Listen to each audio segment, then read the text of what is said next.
Hello बच्चों, कैसे हैं आप लोग। क्लास 6 हिस्ट्री अतीत से वर्तमान भाग 1 और इसका अध्याय हमारा तीसरा प्रारंभिक समाज।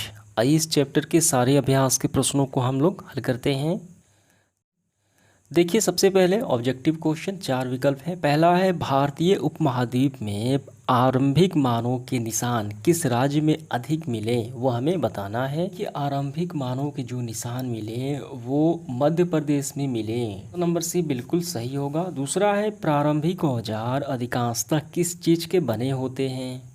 देखिए, मानव के आरंभ काल में ये जो मेटल होती थी, लोहा, तांबा, उस समय ये धातु का प्रदान नहीं था। उस समय क्या था, देखिए उस समय पत्थर, लकड़ी, जानवरों के सींग, हड्डियाँ, इन्हीं से औजार बनाए जाते थे। लेकिन सबसे ज़्यादा जो है पत्थर के बारीक औजार बनाए जाते थे, यानी पत्थरों का ज़्यादा प्रयोग होता था औजार बनाने में। तो इसका होगा ऑप्शन नंबर बी बिल्कुल सही। इसके बाद देखिए अगला, आरंभिक मानव बस्तियों से जुड़ा जो पेसरा नामक स्थान बिहार के किस जिले में अवस्थित है। देखिए यहाँ पे जो पेसरा नामक स्थान है वो बिहार के मुंगेर जिले में स्थित है। तो इसका ऑप्शन नंबर सी बिल्कुल सही है। इसके बाद देखिए घ नंबर, पाषाण काल को कितने भागों में बांटा जाता है। तो यहाँ पे समझिए, पाषाण काल को 3 भागों में बांटा जाता है। पहला आरंभिक चरण के, ठीक है, पाषाण काल, और इसकी ये वर्ष हो गए। अब दूसरा है मध्य पाषाण काल और तीसरा है नव पाषाण युग। ठीक है, 3 हो गए। तो इसका ऑप्शन नंबर दूसरा बिल्कुल सही होगा। इसके बाद देखिए रिक्त स्थानों की पूर्ति करें। पहला है भीमबेटका डैश राज्य में स्थित है। तो हमने अभी देखा भीमबेटका गुफा जो है एमपी यानी मध्य प्रदेश राज्य में स्थित है। तो हमें भरना है एमपी यानी मध्य प्रदेश। दूसरा है आरंभिक मानव का मुख्य बसेरा था। देखिए आरंभ में जो मानव रहते थे उनका बसेरा जो था वो जंगलों में था। वो जंगलों में ही शिकार करते थे, अपना जीवन यापन सारे कार्य करते थे। समझ में आ गया। तो हमें भरना है यहाँ पे जंगल। ठीक है। तीसरा है पाषाण काल के लोग मनोरंजन के लिए चित्र और डैश करते थे। क्या करते थे, तो पाषाण काल में देखिए चित्र बनाने के अलावा उनके जीवन में एक और महत्वपूर्ण चीज़ था, वो है नाच यानी डांस। ठीक है, चित्र बनाते थे और नाच नाचते थे। समझ में आ गया। तो हम यहाँ पे भरेंगे नाच।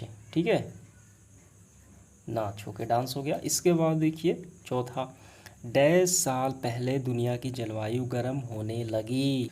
तो टेम्परेचर बढ़ने लगा वातावरण का, तो वो 14,000 साल पहले। तो हमें क्या भरना है, हमें भरना है यहाँ पे 14,000 साल पहले। ठीक है, सब्जेक्टिव क्वेश्चन। इसके बाद देखिए सब्जेक्टिव क्वेश्चन है पहला, मानव के आरंभ काल को पाषाण युग क्यों कहा जाता है, ये हमें बताना है। ध्यान देना है, पाषाण युग क्यों कहा जाता है आरंभ काल को।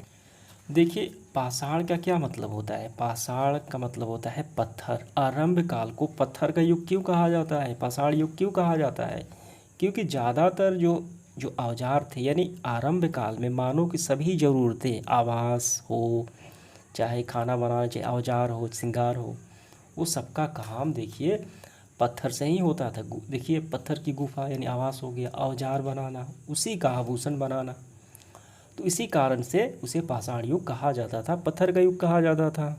तो इसका आंसर हम इस तरीके से लिखेंगे, मानव के आरंभिक काल को पाषाण युग इसलिए कहा जाता था कि उस समय का मानव पत्थरों का उपयोग अधिक करता था। निवास, औजार, आभूषण सभी पत्थर के होते थे, अतः पाषाण युग कहा गया। ये आपका क्लियर हो गया। दूसरा देखिए, आरंभिक मानव इधर उधर क्यों घूमते थे, वो हमें कारण बताना है। देखिए यहाँ पे आरंभिक मानव के जीवन का महत्वपूर्ण पक्ष इधर उधर घूमना।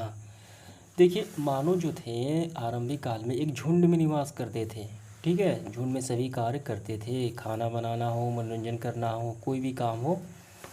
तो देखिए एक समूह में रहने वाले आरंभिक मानव एक सीमित क्षेत्र में भीतर घूमते फिरते रहते थे। ठीक है, यह दायरा निवास स्थल चारों दिशाओं में होता था।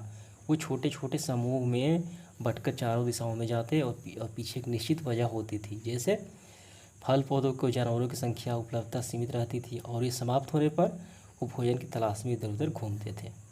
समझ में आ गया। तो ये पूरा आपको लिखते हुए यहाँ तक कर लेना है, ये पूरा। इसके बाद देखिए तीसरा, मध्य पाषाण काल में क्या बदलाव आए। देखिए पाषाण काल को 3 भागों में बांटा गया है। ठीक है, पाषाण काल को 3 भागों में बांटा गया, आरंभिक, मध्य और एक नवपाषाण युग। तो हमें मध्य का बताना है। तो मध्य में क्या हुआ, पर्यावरण बदलाव आए, पर्यावरण का, वातावरण का तापमान बढ़ा। ठीक है, महुआ जैसे अनाज स्वयं उगाए, कई क्षेत्रों में घास वाले मैदान बनने लगे, घास आश्रित शाकाहारी जानवरों की संख्या भी बढ़ने लगी। ठीक है, और इस समय लोगों को घरों घरों अच्छे औजार बनाए गए। ये पूरा लिखते हुए आपको यहाँ तक कर लेना है। समझ में आ गया? तो इस तरीके से सेशन समाप्त हुआ। ये परीक्षा के दृष्टिकोण से नहीं है। ठीक है, ये आपको अपने से करना है। धन्यवाद।